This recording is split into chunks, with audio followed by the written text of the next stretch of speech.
Presented by Unique Films.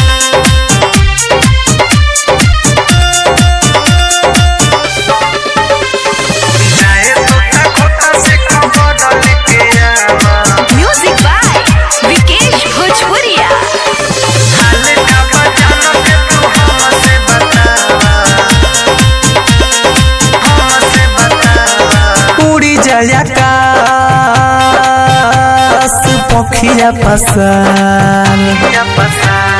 होई है उदास मन कहता हमार उड़ी जाए आकाश पखिया पसान होई है उदास मन कहता हमार हम करिले निहोरा दोनों दिल के मिलावा जाए तोता खोता से खबर लेके आवा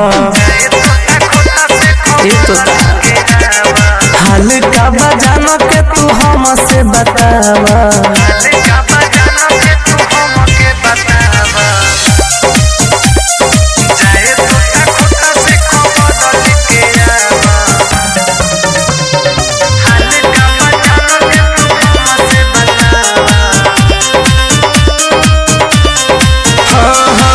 जाई के अंगना तू छत के ऊपरिया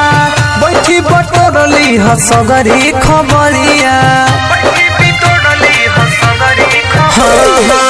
जाई के अंगना तू छत के ऊपरिया बैठी बटोरली हसगरो खबरिया के हमके याद रोवत होई है खाना खाता नहीं पनिया पियत होई है प्यारी करे वाला लोगवा के काम तनी जावा जाए तोता खोता से खबर लेके जावा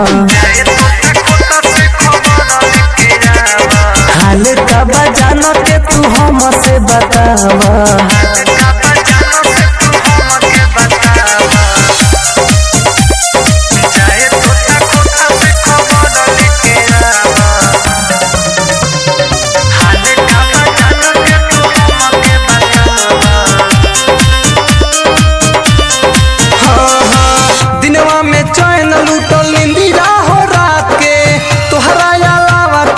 बुझ जा बात के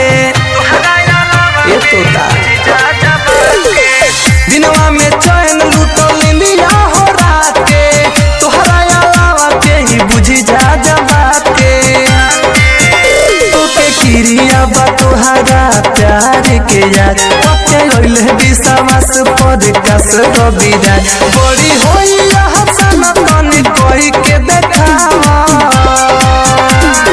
जाए तोता खोता से खबर लेके जावा हाल का बजाना के तू हमके सुनावा Bombay digital recording studio Chhapra.